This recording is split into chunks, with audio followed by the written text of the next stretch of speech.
Testing. 1, 2, 3. Director's commentary. Not director's commentary. Just commentary, really. Isn't it? Yeah, just people talking. Oh, who's that little cheeky chappy? Whose voice is that just piped up? Hello, I'm Robin Ince, and I was your support act, wasn't I? Yeah. For the whole tour.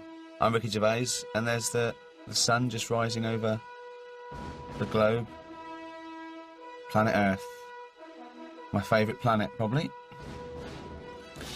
Universal. It's weird, it's so big, isn't it? And yet you've never travelled more than 2 miles from your house. So, I'm looking forward to this. I bet it's at the Palace Theatre. It's a great theatre. Where Les Mis was on. And then look, there's a little homage to it. That little picture of me. It said less miserable. Little pun. Oh, yeah. Little pun. Quite a casual audience you've got, haven't you? Oh. Little film at the beginning. Like to give value for money. Also, it means that you don't have to be on stage as long because you get tired quite easily. It saves 4 minutes of me standing up. The Houses of Parliament. It's good because if you look at your face, you can see that you obviously had to get up at 9 a.m, which was the earliest you did. Look at your eyes, almost closed. You can't understand what you're doing out and about at 11 a.m. Knocking those people in the background. They don't know what I'm doing. Transport. Simon the engineer did this tune for me. NHS. What was the you had a different tune when it was live? Well, we couldn't clear. I wanted crosstown traffic, and I couldn't clear that. Then I wanted Audio Slave, and they said no. So the next time you're walking around your town, open your eyes and see the politics that... Sorry, mate. Oh, there we go. Actually, this illustrates my point. Audience are over the moon immediately, aren't they? They're going, brilliant. We come to see Ricky Gervais' first wheelchair joke, and he's not even on stage. Sort of like Egyptian by birth. Egyptian. Now... And that's, of course, Sasha Taller, isn't it? The producer from... Yep. So you were in a fez? No, I'm not. Let's get in a fez. I'm not wearing a fez. No, just put a little fez on. I'm not wearing a fez. Really good, mate. I'm not wearing a Get fez. I'm not wearing a fez. I'm not wearing a fez. No. So, right. I was getting some very strange looks that day when I was grabbing him around and pulling him by the... People who knew him were cheering, though, weren't they? Now, I've got to ask you, was that his own fez? Because I remember we once worked in his bedroom, and he does actually own a fez, doesn't he? But he couldn't find it. That's Jane's. I think it's a toy fez. I think it's like a tourist fez.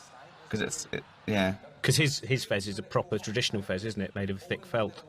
He's Yeah, quite proud of that. I think it's slightly higher quality than that, but he couldn't find it. You're not right, please. You're not right. Come on, you're not right, mate. Let me have a look. Get off. Let me have a look what it looks like. Fuck off. Come on, mate. Come on. Love it back now. Do you know that one off the BBC idents? Yep. Wow. Just think, just behind us there's people making decisions that can affect the world. When you were sitting in that wheelchair, did you begin to think, maybe I'll get one of these? Because you are a lazy man. It's too small and uncomfortable. I'd have a much bigger one than that. Please welcome to the stage, Ricky Gervais.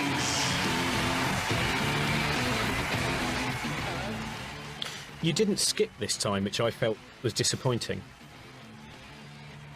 Do you remember on the Animals one, you did a little skip when you came out? I think a lot of the audience liked that. I don't know why you skipped, but it was a lovely little skip. Well, it's to show that I'm fit. You know, like, if there was lions around, they'd say, well, let's not go for him, he's quite fit, because that's what antelopes do. They bounce and skip to show that it's not worth chasing them. And that's what I do when I go out there. So if I say something offensive, at the beginning I just show them that I can skip and they won't chase me out the theatre. Was that why Animals was a bit shorter? Because the early skipping meant you couldn't go beyond 58 minutes? Yeah. In fact, he's looking for a girlfriend and wanted me to sort of do a shout-out for any prospective wives. How can I big him up? The sex is shit, but you can park up right next to Tesco's. If anyone from Tesco's is listening, that was a free plug, so maybe just send me some instant meals. Not salads. Don't worry about salads. Nice to see as well, 2 thumbs up early on. There's a lot of product placement in this. I'm drinking from a can of Carling, one of the finest beers in the world. They fucking love that, don't they? They can't get enough of that. It's lovely, isn't it? Oh, no. You all right there? That is high, isn't it? I did the Royal Albert Hall last month, and that's fucking scary, but... That was good, actually, because that was a charity event. And I don't do enough for charity. I do a bit, but you can always do more. But I look at it like this. It's a pain, isn't it? That's why I like it. It is like Mark Thomas, because you are genuinely telling the truth. I remember when we walked past a bloke with one of those luminous tabards the other day. I think it was for children who were poorly.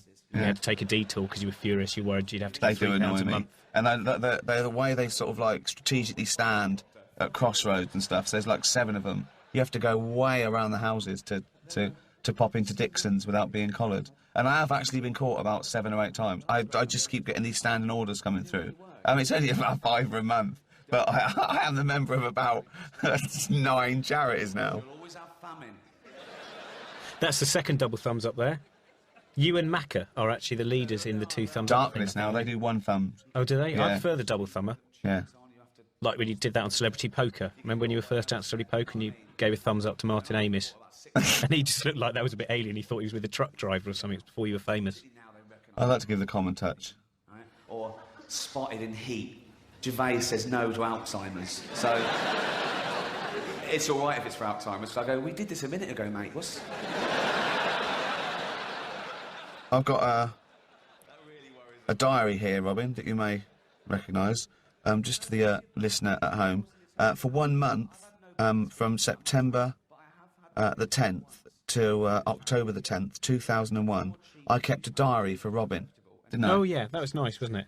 And I just put in all the entries that happened each day, and maybe I should read some for you. Okay, this is the first one, just the first one. September the 10th, 2001.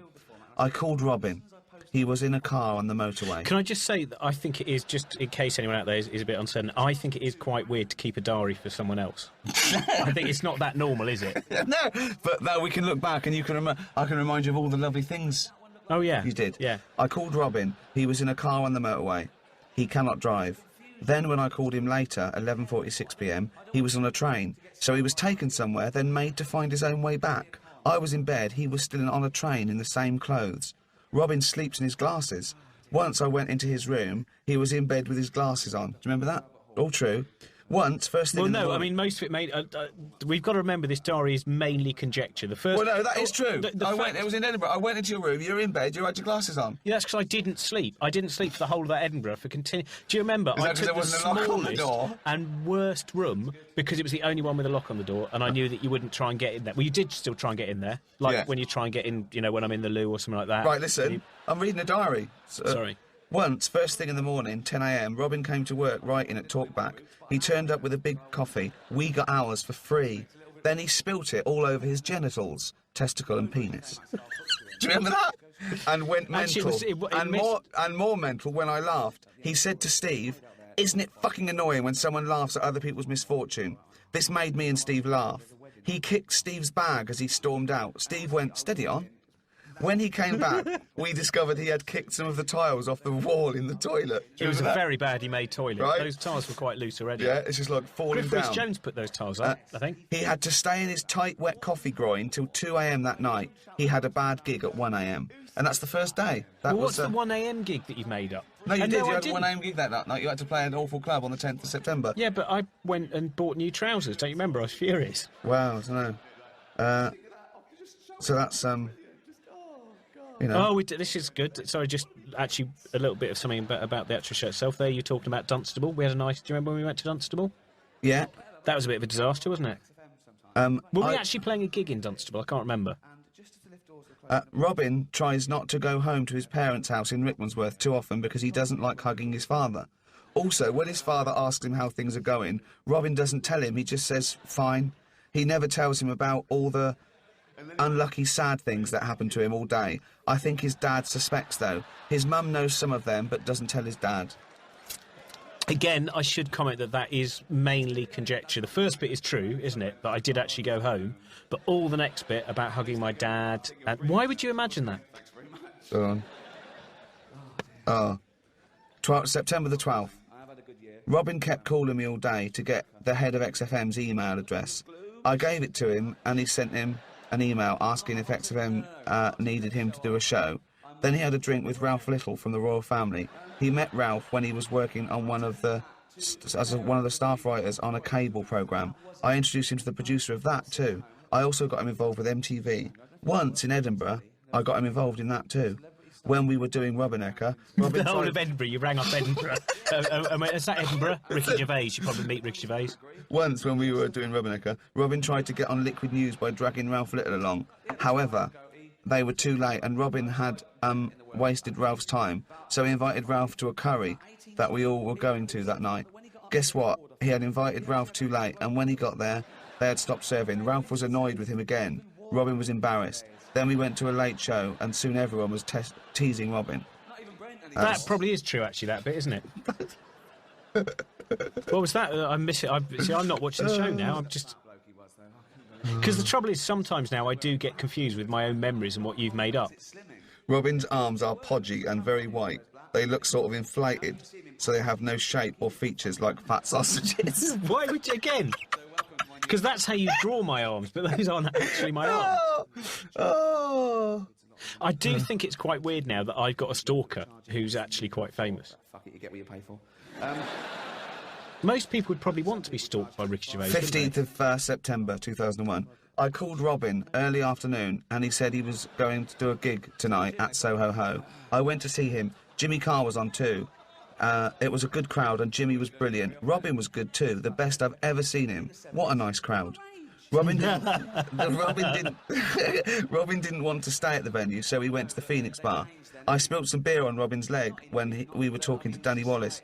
Robin was furious and stormed off. Danny told me Robin always gets beer spilt on him, no matter how many people are around the table. We laughed about funny things that happened to Robin and became friends. Right. Yeah, that is true. I do always get things, but that's probably because I hang around. If I'm not spilling stuff myself, then sitting with you, you're a messy eater, you're a messy drinker, stuff just flies out of your mouth. Oh, okay. What are we on? What's happening here? Don't know. 16th of September. Well, this doesn't make any sense. This is meant to be a 16th commentary of about the show. You're reading out this imaginary diary. It's not an imaginary diary, it's real. Do you remember... Well, right. I know the diary itself is real, but the content... They're all real! True. There's no lies in here. Do you remember when you read this out at that party and Mackenzie Crook eventually went, can you stop reading this out? It's really freaking me out. And you actually began to upset people because they couldn't understand. No, they loved it. Yeah, but they loved it. When you went, they were worried it was upsetting you. And then we read it all. They loved it. Carl thinks I should publish it. Listen. September the 16th. You say it's only 12 pages long. Who's going to buy that? It's a month. It's a month. No, shush. September the 16th. Robin stayed in all day trying to amuse himself. He sent me some text messages about having wet jeans and called me once to arrange sorting out the MTV stuff. He can't wait. It is the best thing he's ever been involved with and is so excited about doing some more. He started wearing suits... Oh, sorry, did you just nail Thora Heard there? Sorry. He started wearing suits in the day when he thought that was why Jimmy Carr got loads of work and was taken seriously. He soon found out it wasn't, and now he wears a shirt and jacket, but with jeans. I think that's because people always spill drinks in his lap. September 17th. Okay. Have you seen the film A Beautiful Mind? Because I'm beginning to think, I'm sorry if you haven't seen it, by the way, I'm going to ruin it. It turns out that Paul Bettany's his imaginary friend and doesn't really exist. But I'm beginning to think that I don't even exist apart from your imagination. You've just made me up, haven't you? What a horrible imagination you've got. September 17th. Robin came over to talk about MTV. He loves it. I hope nothing goes wrong for him. It shouldn't this time, as I'm involved. He watched Superstar... Again, not entirely true. Quite a few of the things I've been involved with you have gone a little bit tits up, haven't they? He watched Soap Stars with us and had lots of wine and one cigarette. He still tries to keep smoking, but can only manage a few a day. He had to leave... Why would you say that? I don't smoke anyway. He had to leave before the sketch show to go all the way to Ealing. That's good. Can I just make a little comment now that you'll already notice a little bit of theme in politics, that one of Ricky's things, that the way that he nails a lot of people is, you've mainly so far gone for people who are disabled or dead, haven't you? That is something you can notice if you're watching any of Ricky's stand-up, is you never pick on bodybuilders unless they've started to get ill or arthritis. No one who's taller than you, or no one who lives in the same country and might be good at fighting. Right. September the 21st, Robin. I did a corporate gig today, and when I told Robin about it, he said, what, with that and your voiceover this week, you must have earned blah, blah, blah, blah, blah. I pointed out to Robin that money isn't the most important thing in this life. I don't know if he'll think about it. All I can do is give him good advice. The corporate was near where he was brought up. As I went through the area, I tried to imagine him at 17, 18, going into cake shops and all the staff knowing all the filthy things he'd done by himself in his bedroom and toilet.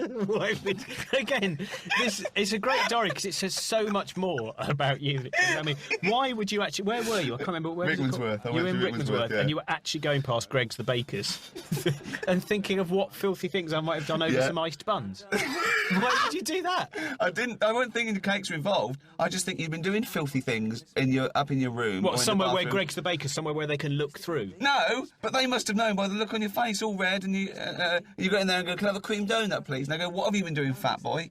And they go, "Nothing." Your imagination of what baker's shops are like is just this. Right, September the 22nd. What filthy things, anyway? What? September the 22nd. Robin told me all about the soup he had. Nicky made him go out and get all the ingredients. He listed them. Who cares? Things still aren't going Yeah, well for why Robin. did you... Well, I probably didn't say that at all.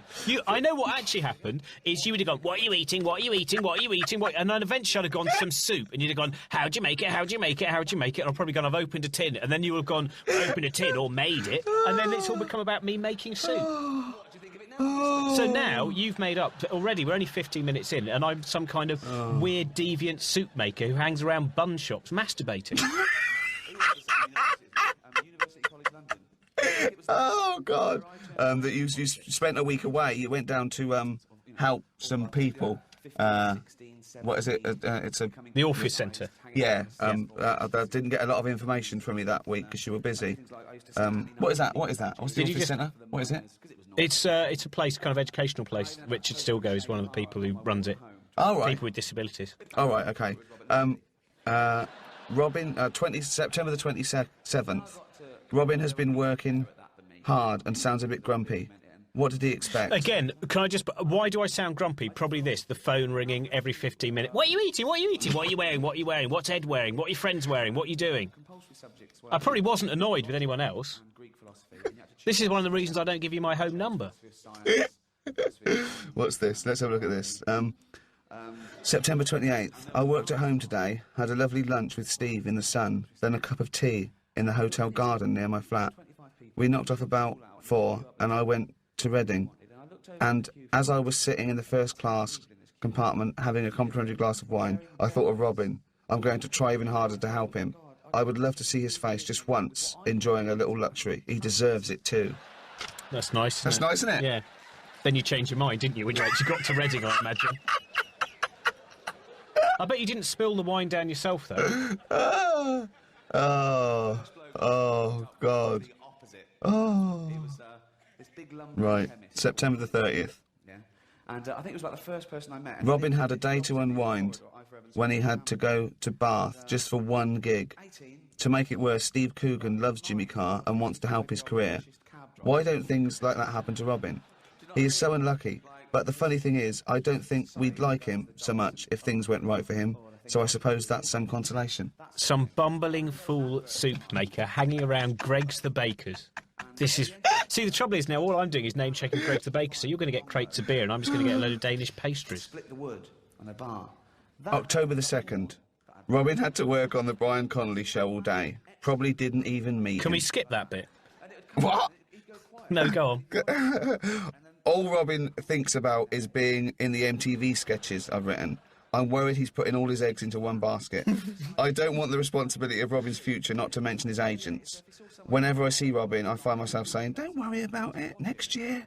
I just don't know how much longer I can keep this up. Someone help him, now. Okay? It's a really quite tragic little diary, isn't it? October the 3rd.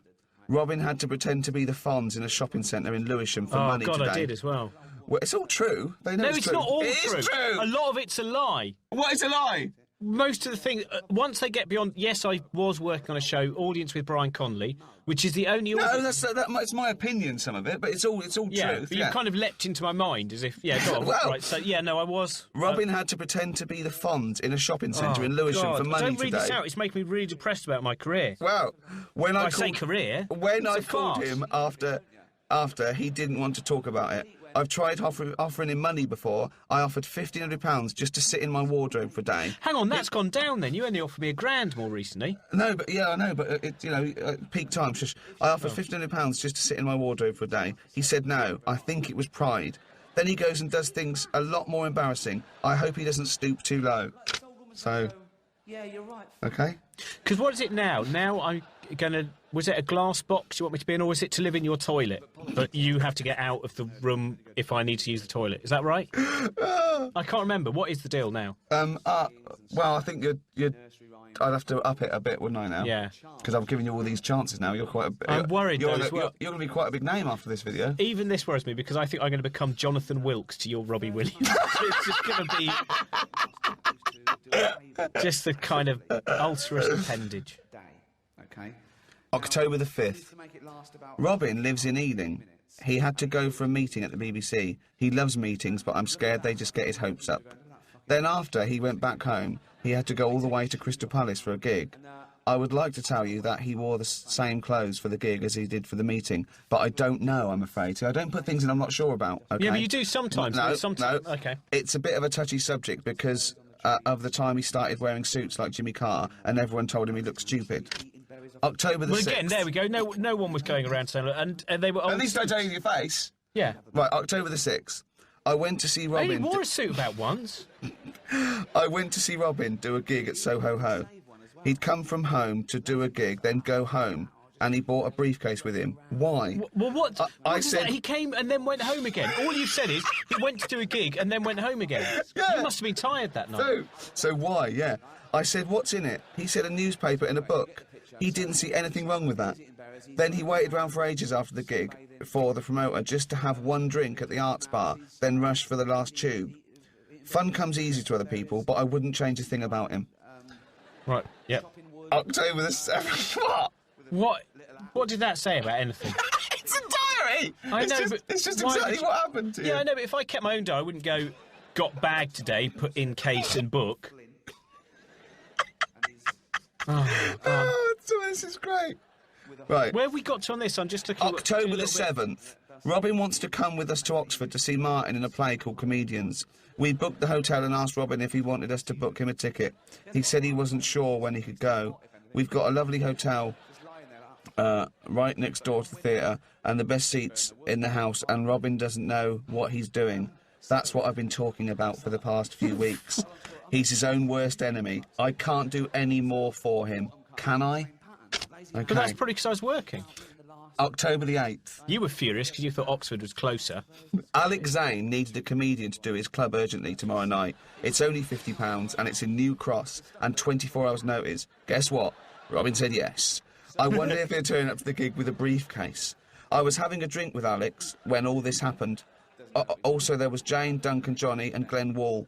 Glenn is a Canadian comedian. I hadn't met him before, but we soon got bonding, making jokes about all sorts of stuff, but mainly Robin. I wonder if Robin knows how many comedians laugh at him. If only they could all be at every one of his gigs. I'm not entirely sure whether I want this going out.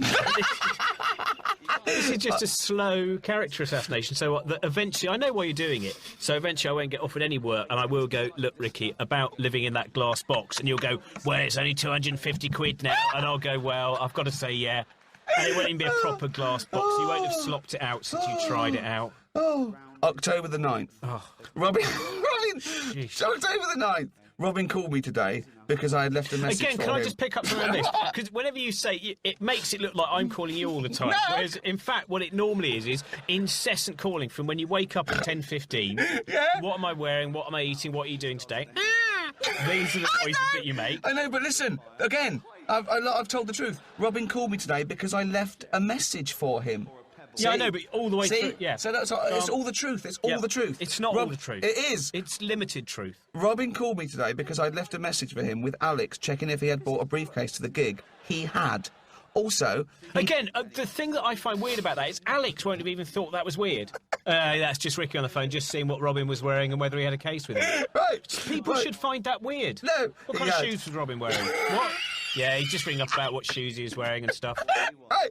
Also, he did a bookwormy joke about Hollywood making a film about the attack on the Twin Towers. I didn't And make that afterwards- joke. That's You a did. lie. No, I didn't make a joke about Hollywood. I can't remember what the joke was. It was something about... No, it was more. But I can't remember what the joke was. But anyway, yeah. Also, he did a bookwormy joke about Hollywood making a film about the attack on the Twin Towers. Why is And that afterwards- bookwormy? And afterwards, it was sort of snipey little bookwormy Radio Right. 4 type thing. And afterwards, someone came up to Robin and said the reason we hadn't laughed was because we'd lost 3 friends in the disaster. I would love to have seen his little backpedaling face. No, I wasn't making a joke, he said. I think these issues have to be talked about. Yeah, like George W. Bush said, wow, it's been long enough, we need someone to speak out and get us back to normal. Get ints on at a student gig. It was nice of the guy to tell Robin the reason why they weren't laughing. Most audiences don't. What I find a little bit peculiar about that, though, is one, I don't remember most of it. No, that's why I kept a diary. But the other thing is... That's the good thing why about a diary. would- Now we can all share. What worries me most of all is that you have a network of everyone you know who just go ring up with any Robin news. And was Alex actually bugged? Or did he record the conversation? I don't know. Oh, October the 20th. We're nearly finished now. I went to see Robin at Soho Ho tonight. He was wearing, yes, you guessed it, a jacket and shirt.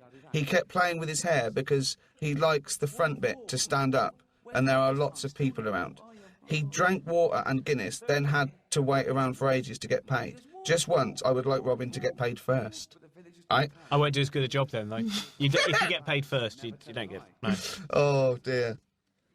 October 22nd. Robin went to MASH with Will Smith and his friend KP.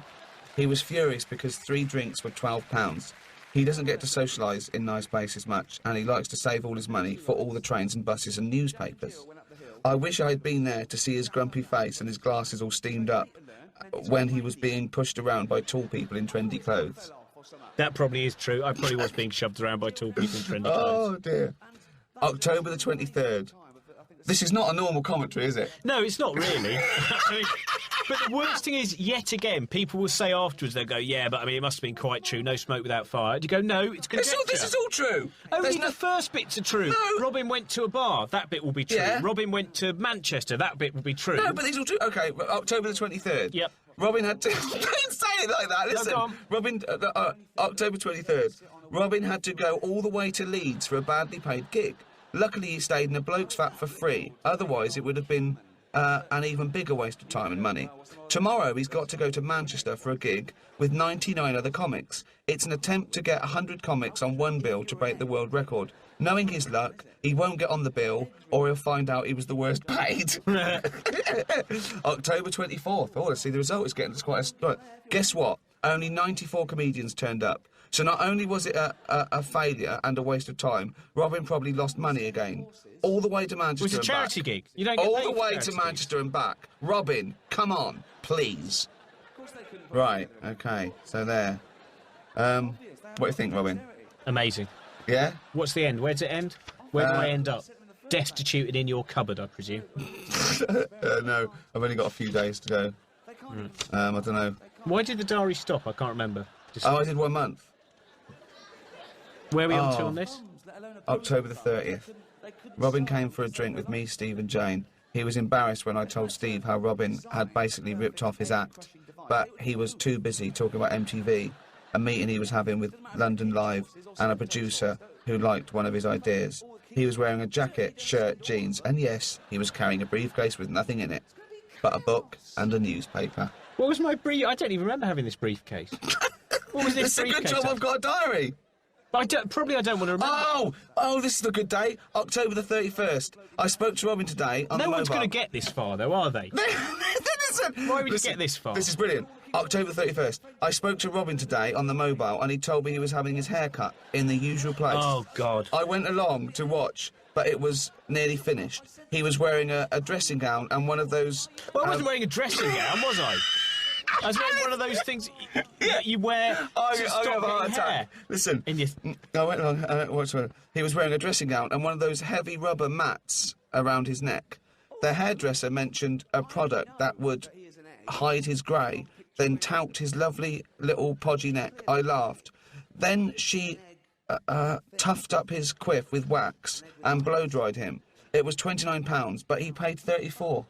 No, I didn't. I think, wasn't that the time I played 40? That's the end. That's the There end. was a time where I October was so 31st. embarrassed, but I couldn't believe... The one thing... How did you find out? There was one time you just found out I was having my hair cut and you didn't... I didn't even tell you. I don't know why I told you that time. I know, I think I just went in there and you said, oh, I'm having a haircut there later. Then I went round to watch you, and then the next time when I called you to have a haircut, I ran down because I knew where it was. Because she used to really like it. The moment she'd see you smearing the window with your little greasy nose... oh, no, there's water everywhere now. Right, well, don't stop. Now you've got it. Now you've got it all over you.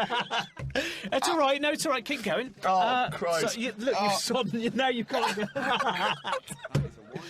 Right, so... Had a little bit of a break there, didn't we? Yeah. You've had to clean yourself up. It all made covered me in laugh. water. Oh. It's just the whole thing now is we're just sitting in the studio just covered in your spit and water. It's only a small amount of water, but it's on the telly and everything, isn't it?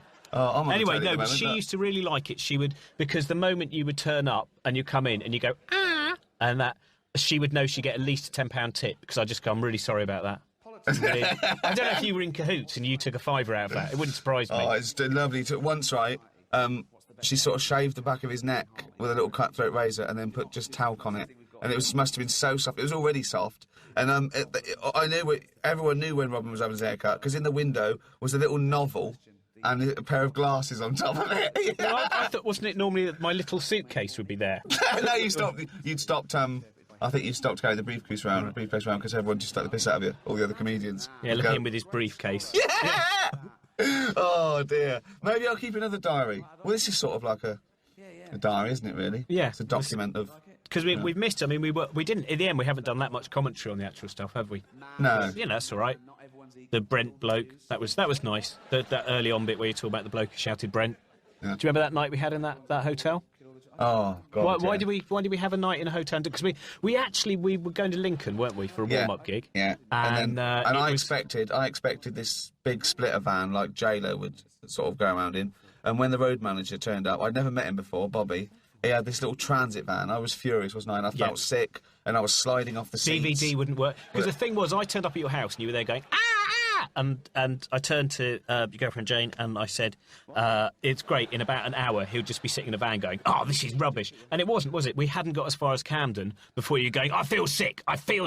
Yeah. And we got, what was it, 20 miles outside London? We stayed in a place near Luton. And the van smelt of dog shit.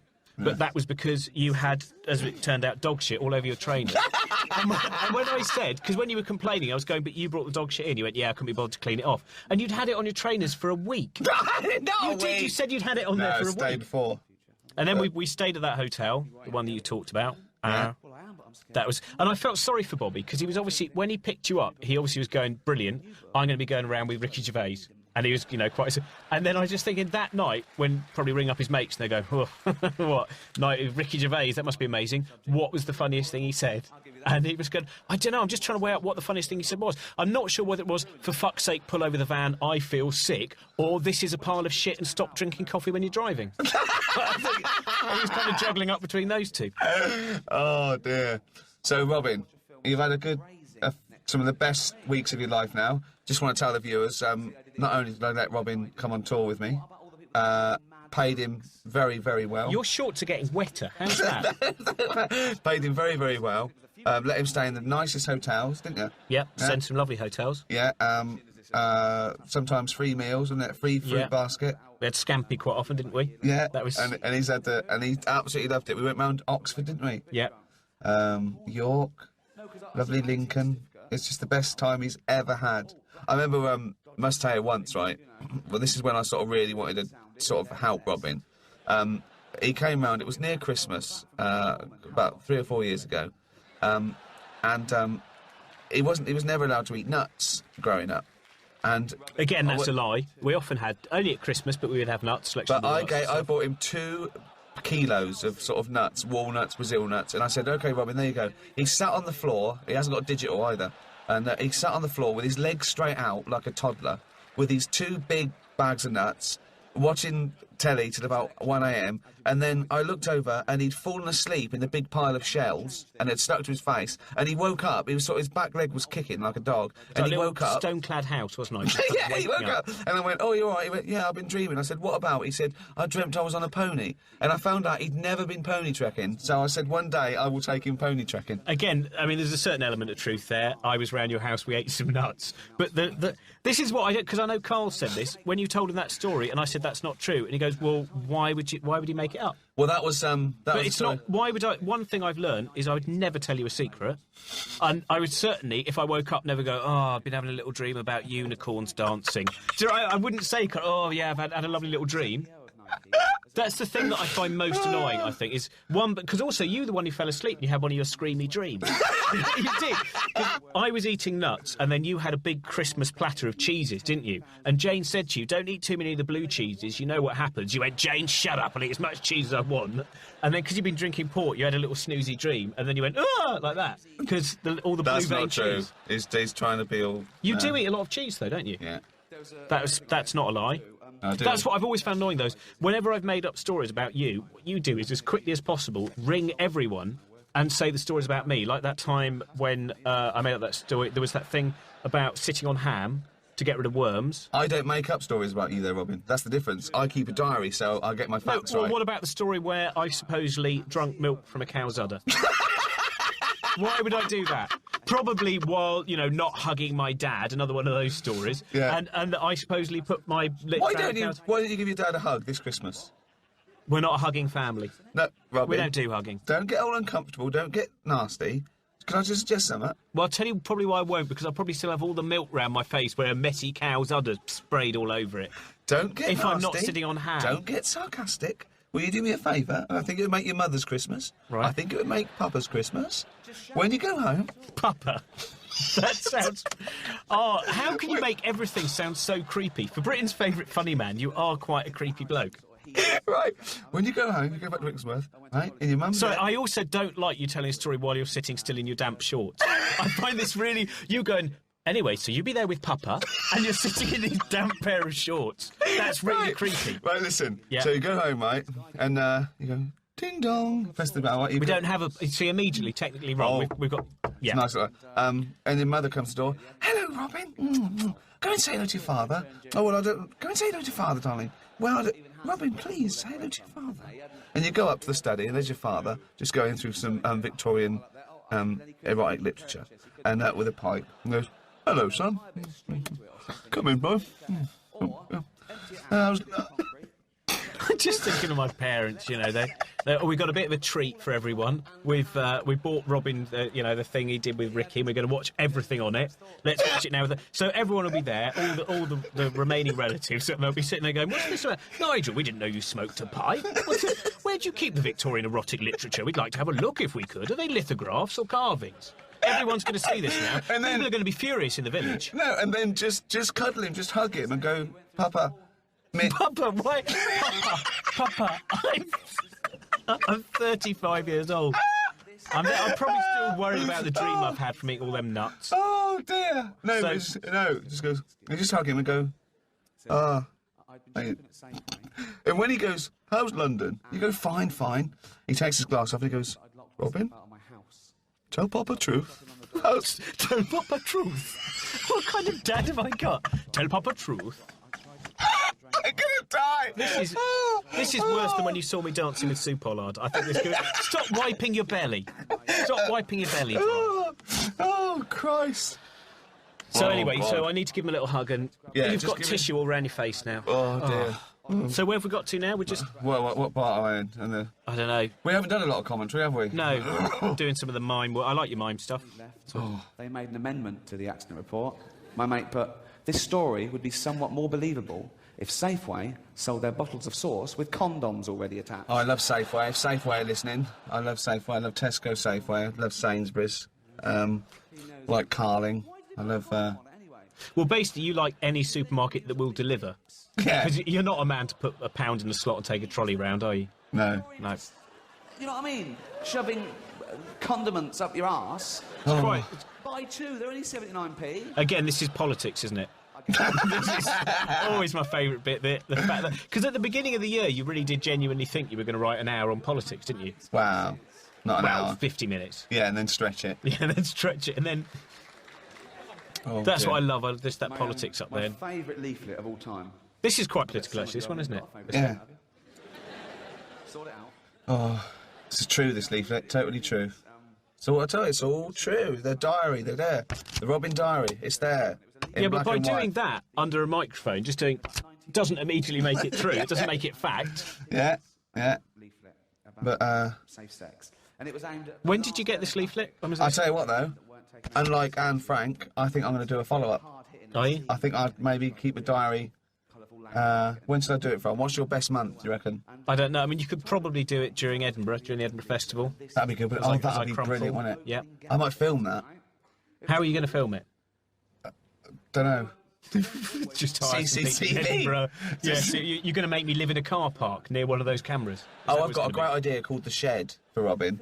It's just a corrugated iron shed somewhere out in the middle of nowhere with floor heating, so it gets up like to, as hot as a sauna. Is this because you want to train me to be your dancing bear? No, and he, no, and he has to stay in there, and there's loads of cameras, and I give him some like bits and pieces to read and that maybe, and as many sweets as he wants, and crisps, and it's just a toilet in the middle of the floor.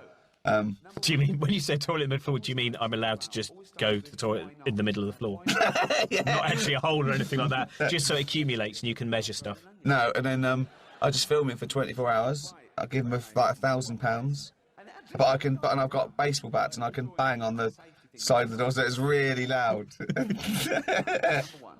Oh, little Robin Ince. We've been through some stuff together, haven't we? Yep.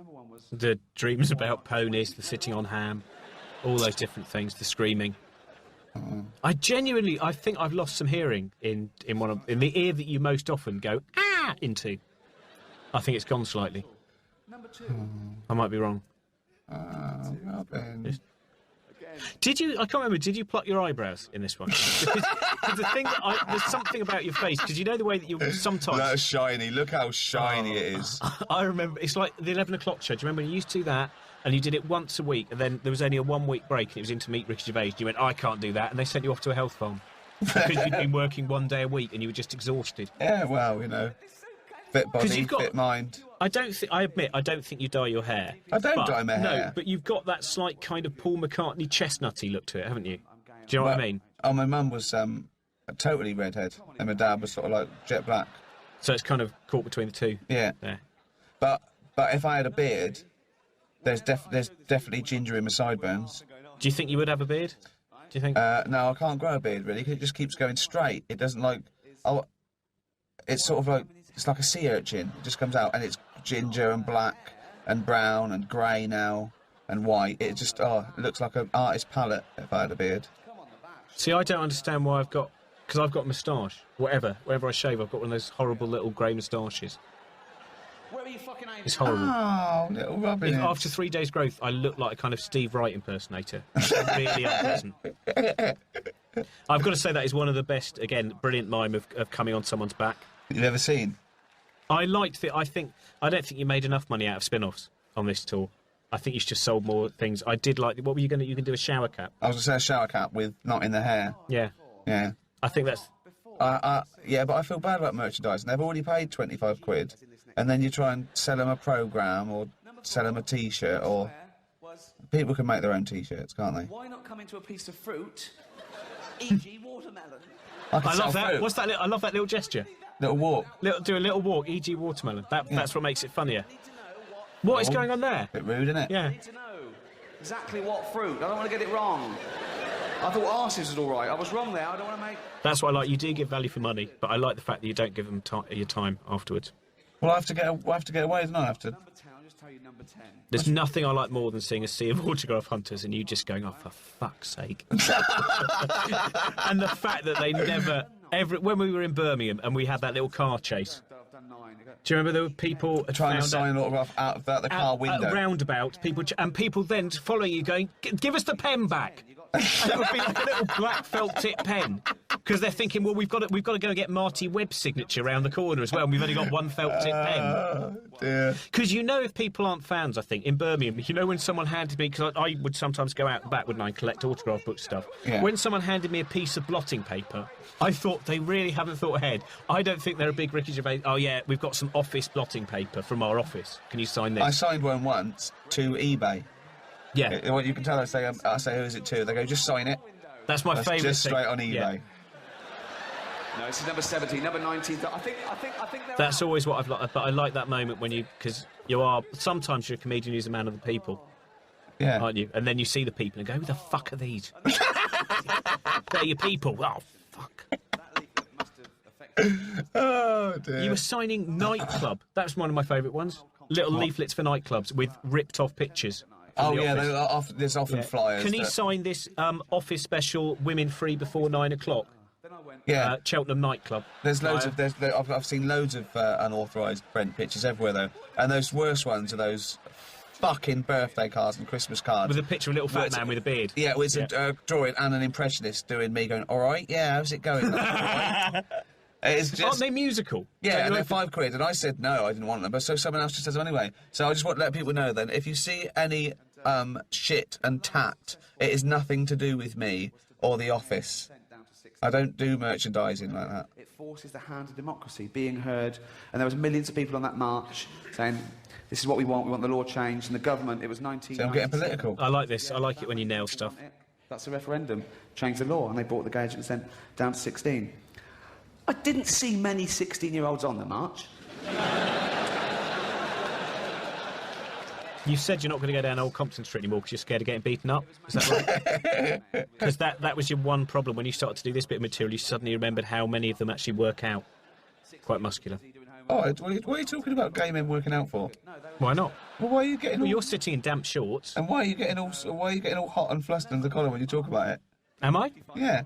It's the same sort of fluster you get when you talk about hugging your father. Oh, yeah. There's something weird going on here, Robin. Hugging my father, or when someone's stolen my case and I'm shouting, where's my newspaper and book? Yeah. That's always quite annoying. Winning smile at the end, very similar to the comedians. Did you ever used to sort of... Mick Miller used to do that. I sometimes think there's a little touch somewhere between Fogwell Flax and Mick Miller. There's this little kind of... Because I think because you've been brought up, on a lot of kind of... As we all have, at end of the pier variety show, summertime special, always that little thing, you do a hard-hitting joke and then a lovely little smile at the end. Do the smile. Just a joke in it, eh? I like that. Having two Jags. There's his... Do you remember that Conservative MP, Stephen Milligan? Oh, topical. Bag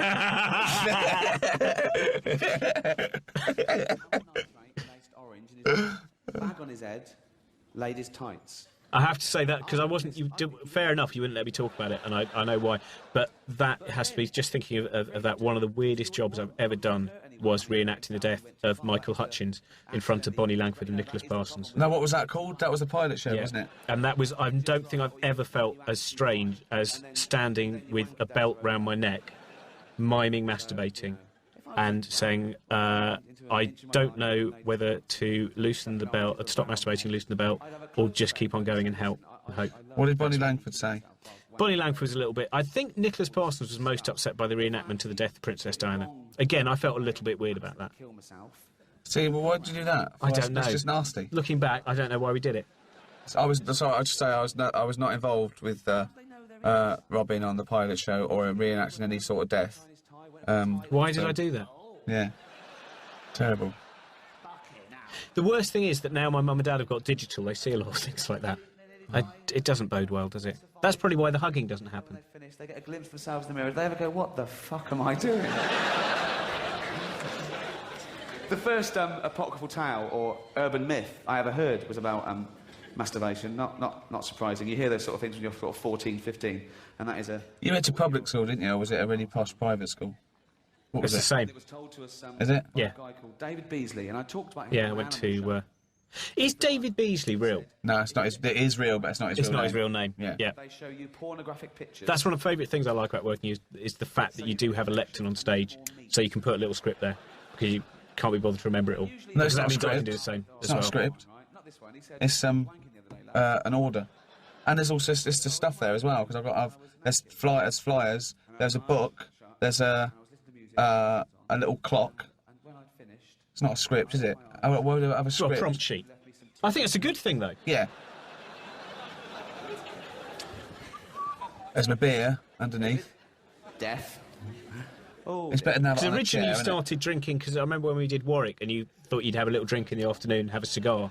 And then you got one of your eyes swelled up and you felt all dizzy. That's You not stopped true. doing that. That's true. What did you have? You had a little drink? Little cigar. No, I was a little bit sick, wasn't I? Yeah, that actually happened every night during the day. I've never known a man put more effort into trying to be sick. And why was I doing that? To annoy me? Yeah. Yeah. Yeah. Do you think Lincoln Theatre's cleaned up yet? Because one of the most unpleasant things I've ever seen is when you ate that big turkey fricassee or whatever it was. Then you had a great big chocolate cake.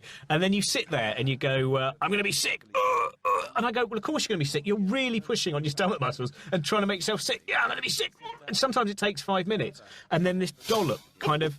It's like I once saw a tramp being sick, and the sick almost came out. It was just this sick orange globule just kind of hung in the air for a while and then splattered. And you eventually... And then you go, being sick, clear it up. I saw... How do you clean it? Sorry, can I just check? When you've been a little bit sick on a carpet, how do you clean it up? You pour Diet Coke on it and rub it with your shoe, don't you? Which, that's not something that Katie Boyle has ever used. Going, if you've been a little bit sick on a carpet, a good way of cleaning it up, pour a little bit of Diet Coke on it and rub it with your rubber shoe. Oh, although what's her name? Gloria Honeyford. She does that advert, and she says... Which advert? I haven't seen it. Which one? It's about a bed. Says someone says to me when I was growing up, you need a really good bed and a really good pair of shoes, because if you're not in one, you're in the other. Good advice, isn't it? Yeah. From Gloria Honeyford. Spend money What's on she selling? Beds or shoes? beds, I think. Yeah. Inflatable shoes. Oh, what other good advice? What other tips are there? What would you do? There was a great tip once, I think, in the back of the TV Never wear Times your or- favourite shirt when sitting in a sound studio with you, because if you're drinking any brown dye-based drinks, you'll probably end up with a little bit of splattering over them. That's one tip I would do. Oh dear. There was a thing in the Radio Times or TV Times once that said, avoid buttoning up a cardigan wrong by starting at the bottom and working up. Brilliant! What sort of idiots are doing up their jumpers wrong? Because you can also start it at the top. What they mean is don't start in the middle. You're not going to... Oh dear. Vietnamese Buddhist monk That's what you stop wearing button flies, isn't it? went out into a public place, Oh, yeah. set himself alight and burned. Though the zips haven't been any help. Did no good, because that's not a threat or a deterrent. Which one's... If a little monk comes up to you Oh. and he goes, you better stop all those things you're doing, otherwise I'm going to set myself alight. See, I like this bit because, again, I think this is a classic subject of one of your jokes. One, a monk, so likely to be peaceable, so not too much of a risk. Two, dead. There's no way he's going to come back. Is it? Three, he only hurts himself when he gets angry. Exactly. So, It's the perfect part of my jokes. I do like the fact that sometimes when you're going to do a joke, maybe even about a politician, you ring up beforehand and go, how tall is he? Does he work out at all? What's his temper like? Yeah, I'll probably do some stuff on him then. Oh, Form of protest against the Vietnam War, the famous sleeping. true that, He isn't it? stayed in bed for a week with Yoko Ono, and that was it. And people were going, brilliant, genius, that's excellent. And I bet that little monk was fucking gutted. Hold on, what? Burn yourself to death or shag Yoko? See, I was so looking forward to the time that Yoko Ono was going to be in the front row.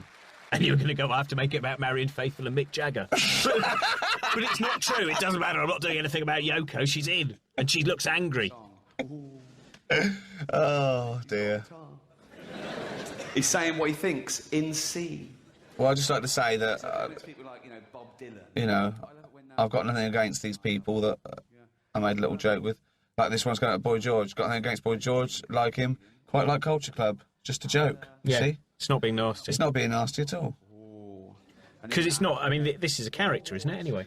Well, it's a persona. It's not Yeah, really persona. a character. Like yours is a persona on stage when you walk around being a little bit sexy and you go, yeah. Well, I don't think I walk around being sexy. Yeah, you try and be like hard-hitting, political. Well, I wouldn't really say that. And then when people come up to you in the comedy club, you go, well, sorry. Well, I don't really do that at all. Why would I do I'm that? sorry, where's my dad? Where's Papa? See, that's the trouble. Papa, Who's hug me, Papa? Papa, Who's hug me, Papa. I live in this kind of weird David Lynch's continental family. Sorry, dear, I've got to go out. I've got to save the boy. The boy's being bullied again with the roughs. and he comes in the comedy club, right? See, that's why I'm hoping to be as successful as you. So rather than hanging around in the club afterwards, I can just run into a car and go, Bobby, for God's sake, drive! And put the coffee down! I don't like it when you're drinking coffee. Oh, do you remember when the ham sandwiches were late in Oxford? You were furious, weren't you? Bobby was quite worried. Well, I was Even now, because you haven't eaten any peanut butter for about an hour and a half, your blood sugar's low, and you're feeling a bit tired and ill. This must be the most exercise you've taken in the last... Going out stage for an hour and 5 minutes. standing up. Yeah. Oh, dear. Because you were going to do it in a hammock at one point, weren't you? That's a good idea. Yeah. Marilyn Monroe. That's not a song. See, Billy Joel, you're taking a risk. He's an ex-boxer. I'd probably cut this. Hey. Because it might get sold in America. Oh, Billy that's Joel's good. an Billy ex-boxer. Joel. I like Billy Joel as well. Just a joke, isn't it? Yeah. So if Billy Joel's angry, don't be silly. It's just a joke. I like Always a Woman as well. Do they know it's Christmas? And particularly Piano Man. in Britain because Good song, isn't it? What? Oh, it's just like you actually have. I can sense now in your voice that you've got a slight fear. You're going, why didn't anyone tell me Billy Joel was a boxer? So I'm just going to have to list all his songs now and try to win him over afterwards. Uptown Girl.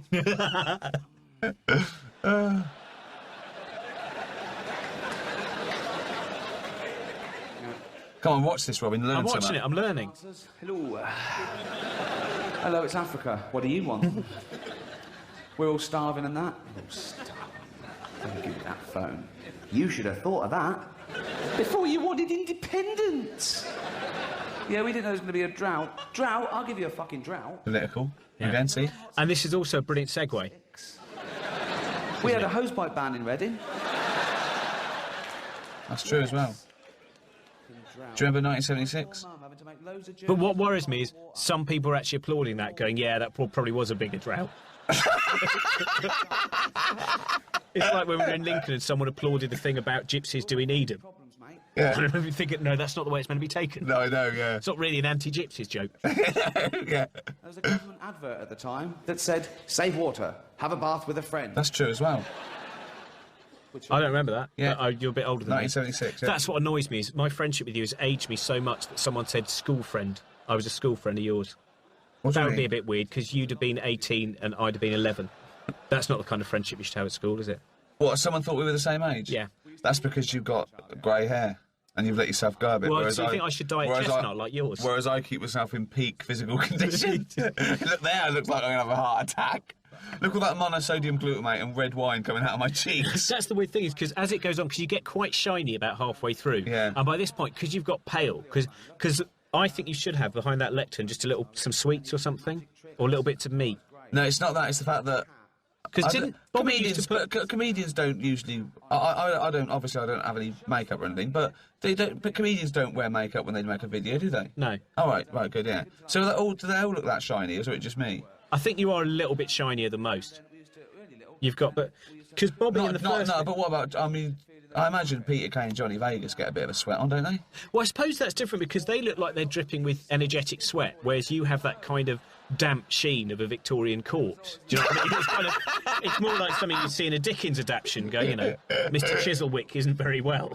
He's gone like because you can see that if you touched your face now, it would be a little Slip bit kind off. of gluey. No, It'd it be would be like more man like of gluey. wax, like an insect cocoon material before it Yeah, goes some hard. of your skin would come off. I think in the hand.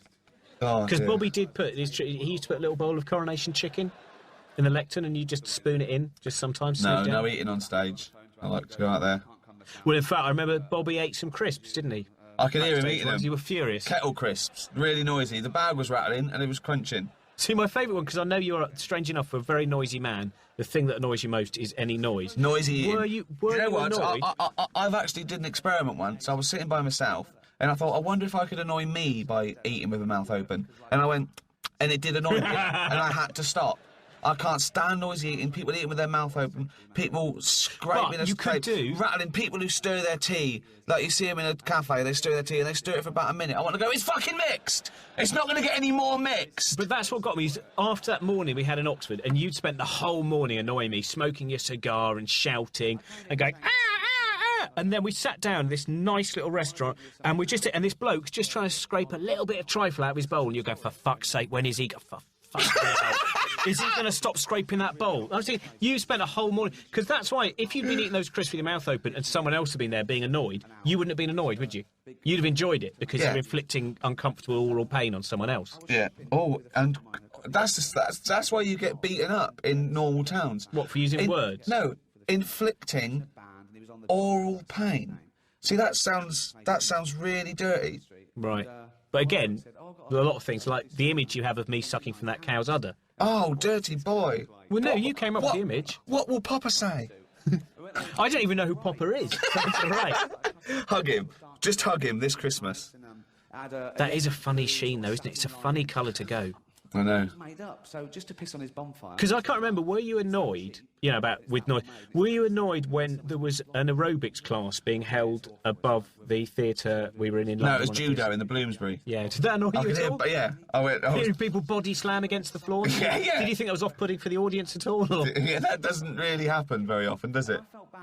They cancelled the flamenco the next night, didn't they? That was Yeah. They probably have used like really And the blacksmith lesson. Blacksmith convention. Look, come on, Ricky, we didn't think you'd be annoyed by someone shoeing a horse behind you. Why would that be annoying? Oh, 29 quid though. well, that's the end. That's the end Did of you the. get a little encore? I don't think we have to comment But on that's the. one of my favourite things about the encore, is even that is quite lazy, because you can't be bothered to wait for the encore, so you just wander off and then wander straight back on thinking, I've got Well, to it's go in a pointless, minute. isn't it? Why do comedians go off? Why save the best material? So that's not really an encore. I come out and sort of like thank them for coming and stuff. It's more like you go and drink a glucose drink and eat a cube of ham. I know. I went and hit Bobby for eating kettle crisps. Didn't you make Bobby actually come out on stage? Well, to show that it wasn't me, because sometimes you can hear someone and the audience can't. So Yeah. it puts me off. And if I go, oh, what's that fucking noise? The audience go, is he mental? Yeah. So I had to show that it was actually someone eating a big bag of crisps, as opposed to me just going mental. What kind were they kettle chip? Yeah. Yeah, that's silly, isn't it? Yeah. They are the crunchiest to the crisps. Yeah. So you should have Oh, thought he that out. knows his crisps. To be honest, I'm a little bit disappointed. I thought we were actually going to talk about Thora Hird, the way you nailed her.